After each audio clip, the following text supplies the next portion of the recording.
It feels like a lifetime ago, but it was only a month. Just a month since the life I'd built, the life I was absolutely certain was as solid as the Ohio bedrock beneath our quiet suburban home, shattered into a million irreparable pieces. My name is Thomas Ashton. I'm 52 years old, an accountant by trade, a man who deals in certainties, in balanced books and predictable outcomes. For 25 years, my marriage to Claire was the biggest certainty in my life. We had 3 kids, mostly grown now. Emily, our youngest, is 20 and away at Ohio State, though she's always been my anchor. The older 2, Mark and Sarah, are living their own lives, independent and doing well. Claire and I, we had our rhythm. Not fireworks, not anymore, but a comfortable, steady companionship. Or so I thought. The confession came on a Tuesday evening. The kind of evening that should have been unremarkable. Dinner leftovers, maybe watching TV, the hum of the dishwasher. Claire sat across from me at the kitchen table, the late May sun casting long shadows across the familiar oak surface. There was a calmness about her that I mistook for weariness, perhaps after a long day at the marketing firm where she worked. She's 51, but she's always taken care of herself, stylish and energetic. I, on the other hand, have embraced my middle age with slightly thinning, greying hair and reading glasses perched on my nose. I'm the quiet one, the steady provider, the one who always tried to smooth things over. Thomas, she started, her voice level, almost clinical. We need to talk, really talk. My stomach tightened. This wasn't the first time we'd had a serious conversation, but something in her tone was different. It lacked the usual emotional charge, the frustration or sadness that usually preceded a difficult discussion. It was detached. Okay, Claire, what's on your mind?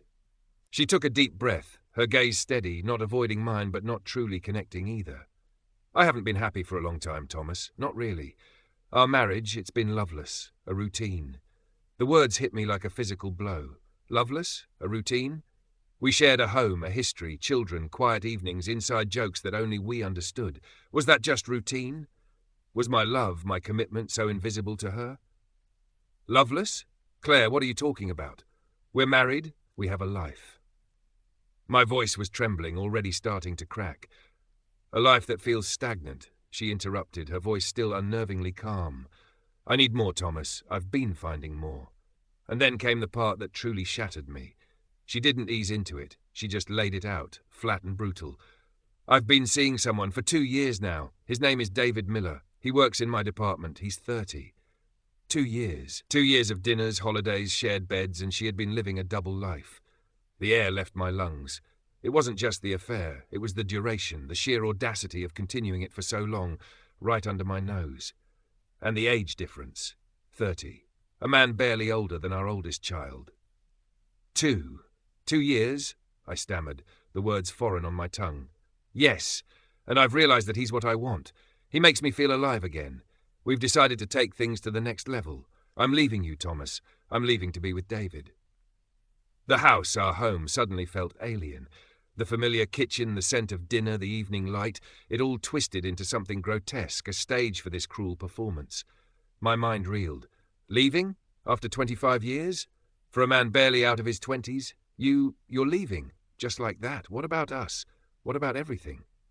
The accountant in me, the man who dealt in facts and figures, was gone. All that was left was a raw, bleeding wound. I started to cry, hot, messy tears streaming down my face. I couldn't stop them.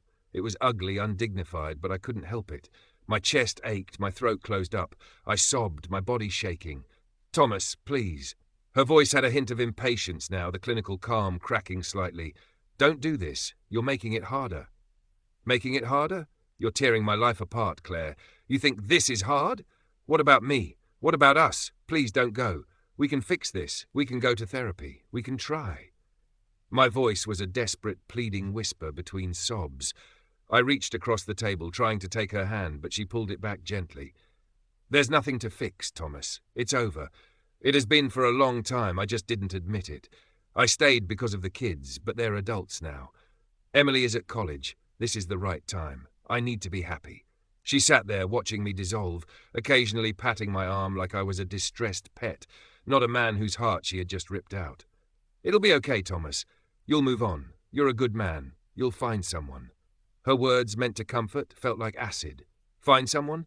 My world had just imploded, and she was talking about dating? I sobbed for what felt like an eternity. The initial shock gave way to a profound, aching grief. 25 years, gone, just like that.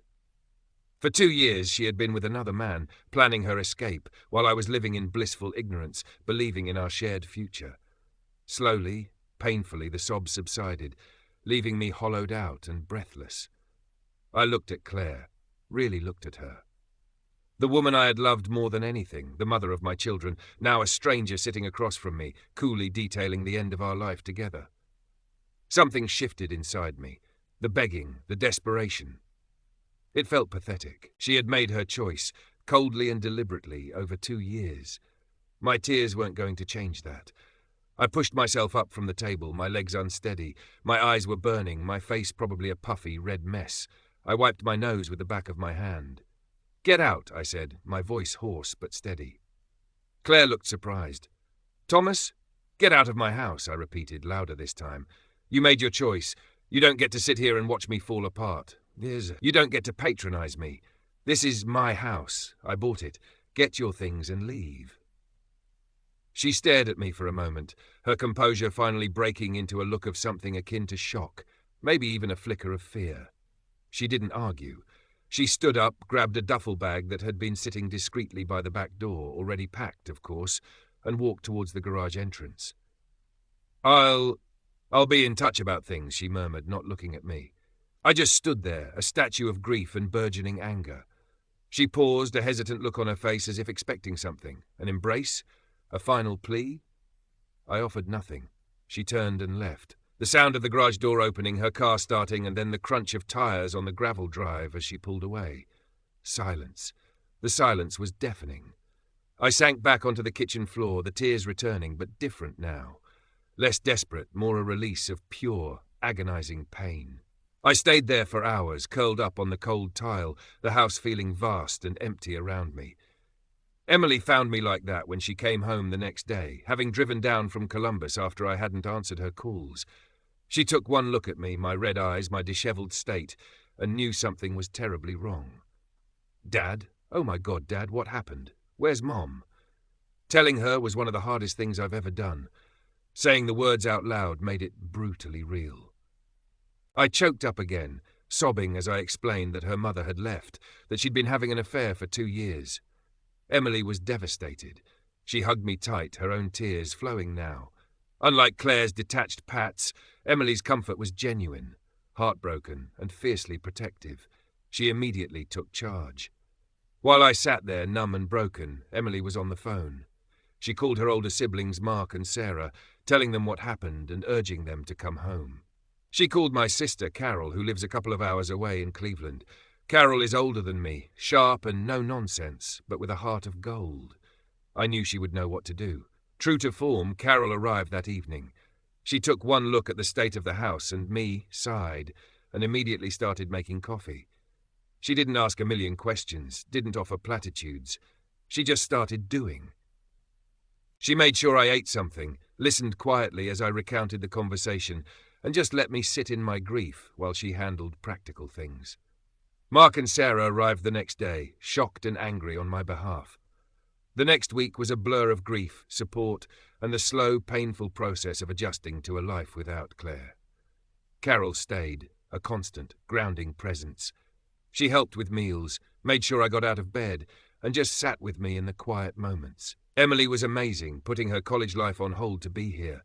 Mark and Sarah offered support from afar initially, dealing with their own shock, but their calls and texts were a lifeline. I felt lost.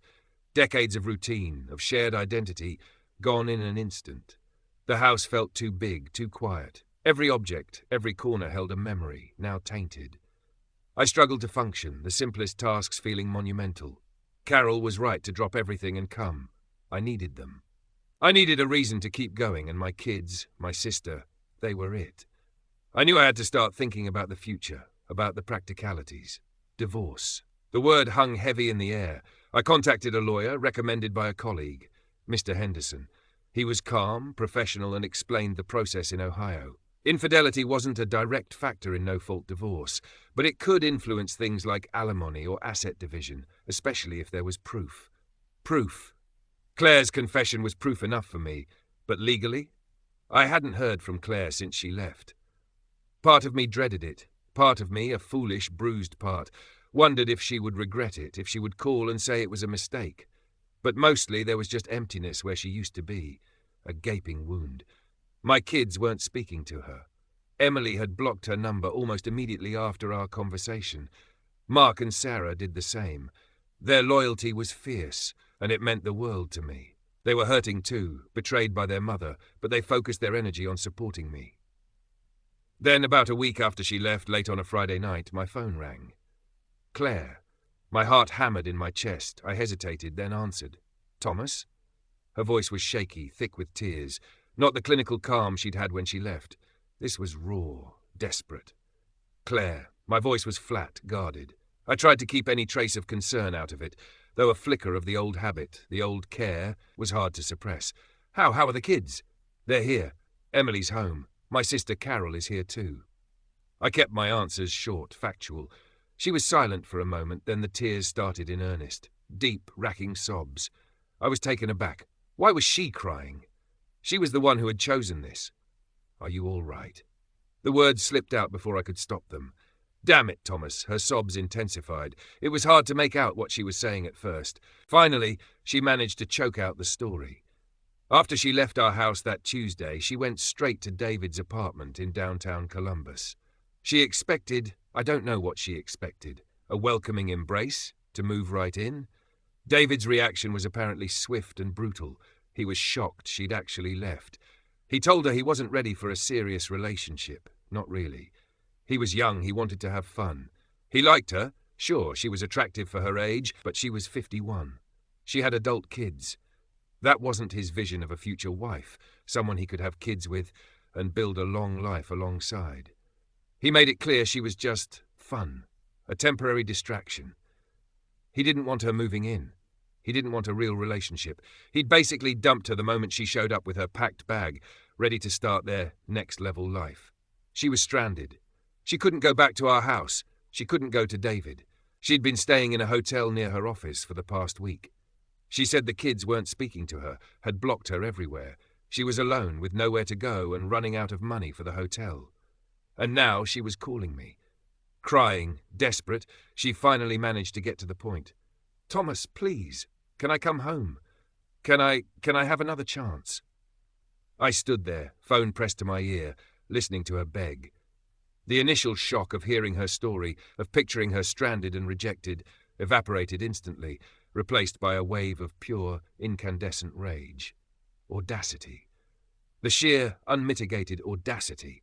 She had cheated on me for 2 years, told me our marriage was loveless, left me for another man, watched me break down without a flicker of genuine empathy, and now that her plan had failed, she expected to just waltz back into the life she'd so casually discarded, like I was some kind of doormat, a fallback option? Like I was a hotel she could check into when her preferred accommodation fell through? All the pain, all the grief of the past week coalesced into a hard, cold resolve. This was the woman who had betrayed me, who had hurt our children, who had treated me like a wounded puppy. She didn't deserve my pity. She didn't deserve a second chance. No, I said, my voice steady, devoid of emotion now. Her sobbing faltered. No, Thomas, please. No, Claire? I repeated, firmer this time. You made your choice. You decided our marriage was loveless. You left. You didn't give me a second chance when I begged you to stay. Why on earth would I give you one now? But I have nowhere to go. The kids won't talk to me, David. That is not my problem, Claire, I cut her off. That is the consequence of your actions. You chose to cheat. You chose to leave. You burned your bridges. This is on you. You're being cruel. How can you be so selfish after everything we had? Selfish? I almost laughed. The irony was breathtaking. You call me selfish? You cheated on me for 2 years, abandoned our marriage and family, and you call me selfish because I won't take you back after your boyfriend dumped you? Get a grip, Claire. My anger was cold now, a hard, sharp edge. I'm glad this happened to you, I said, and I meant it. Every word. You deserve every bit of this for what you did. Now, if you'll excuse me, I have a life to rebuild, one that doesn't include you. I didn't wait for her reply. I hung up the phone. My hand was shaking, but not from grief this time. From adrenaline, from righteous anger, I immediately went into my phone settings and blocked her number. Then I blocked her on social media. I wanted her gone, out of my life, out of my head. The next morning, when I unblocked her number briefly to check for any messages, a moment of weakness, curiosity, I found a barrage of texts she'd sent after I hung up. They were exactly as expected, furious, blaming, manipulative. She accused me of being heartless, of turning Emily against her, of ruining her life. She claimed I was just getting revenge. It was a twisted, self-pitying narrative that completely absolved her of any responsibility. It confirmed everything I needed to know. There was no remorse for the betrayal itself, only for the failure of her plan and the consequences she was now facing. Seeing those texts, reading her cruel words, solidified my resolve. There was no going back. The woman I had loved was either gone, or she had never truly been the person I thought she was. Either way, she was toxic, and I needed her out of my life for good. With Carol and Emily's unwavering support, I began the practical steps. I met with Mr. Henderson again. I explained the situation, including Claire's confession and the circumstances of her leaving and subsequent attempt to return. He listened carefully. Her admission of the affair and her public declaration of leaving for another man, even if it failed, would certainly be relevant. We decided to file for divorce immediately. I knew Claire wouldn't file now that she wanted to come back, hoping I'd eventually cave. Filing put the power back in my hands. Daunting process. Paperwork, financial disclosures, the cold reality of dividing a life built over 25 years. Each signature felt heavy, final, but it also felt like a step forward, a necessary amputation to stop the spread of the poison. A few days later, Claire was served the divorce papers. I didn't witness it, but the ensuing texts and voicemails, before I blocked her again, this time for good, summoning the strength I needed, were vitriolic. She was enraged. She accused me of blindsiding her, of being vindictive, of trying to leave her destitute. Her true character, stripped bare by desperation and failure, was ugly and cruel. She lashed out, saying things designed to hurt, bringing up old insecurities, blaming me for her boredom, for her need for fun and change. She even mentioned my appearance again, saying I looked like I was almost 50, which I was, and that she just wanted someone young who made her feel alive. It was pathetic, but it still stung. It was a cruel reminder of how little she had valued me, how easily she had dismissed our life. But the sting faded quickly, replaced by a weary certainty. This was who she was. The mask was off, and I was doing the right thing. Life in the house slowly began to find a new rhythm. Carol eventually went back to Cleveland, but she called every day, checking in, offering advice, sometimes just listening. Emily stayed for a few more weeks, helping me navigate the initial shock and logistics. We established new routines. I took over most of the cooking, learning my way around the kitchen beyond my usual few simple dishes. We figured out the laundry. These small, mundane tasks were constant reminders of Claire's absence, but also symbols of our new independence, our ability to manage without her. Emily's presence was a balm. We talked, really talked, about everything. She was angry at her mother, hurt by the betrayal, but she was also incredibly resilient and focused on supporting me. Her strength mirrored the strength I was slowly finding within myself. When it was time for her to go back to college, it was hard, but I knew she needed to get back to her life, and I was strong enough now to be on my own. We made plans for regular calls and visits. Then came the update that felt like something out of a movie. Emily called, laughing, a mix of shock and dark amusement in her voice. She'd heard from a cousin who was still connected with Claire on social media. Apparently, in her desperation and anger after being dumped by David and served with divorce papers, Claire had posted a long, rambling rant on Facebook. She poured out her heart about David, how he had led her on for 2 years, how he had promised her a future, and how he had callously discarded her the moment she left her husband. The post itself was pathetic, but the comments were where the real drama unfolded. Several other women, colleagues of Claire and David, started commenting. They revealed that David had been involved with them too. He was apparently notorious in the office, juggling multiple affairs simultaneously. The office mattress, as one comment put it bluntly. He had never been serious about any of them, least of all Claire. the oldest and most complicated of his conquests. The post went viral within their company, causing a massive scandal. Claire was publicly humiliated, exposed not just as a cheater, but as someone who had been easily manipulated and discarded. The fallout was swift. Claire was fired from her job. The company, likely wanting to distance themselves from the drama and potential legal issues, let her go. Karma. I hadn't truly believed in it before, not really. But seeing Claire's carefully constructed new life crumble, seeing her face the consequences of her choices so publicly and definitively, felt like a cosmic balancing of the scales. She had gambled everything, her marriage, her family, her reputation, on a fantasy with a man who saw her as nothing more than temporary entertainment. And she had lost it all. I felt no pity, only a quiet sense of vindication. She had chosen her path, and it had led her to this. A little over a month has passed since that first devastating Tuesday. The divorce proceedings are moving forward.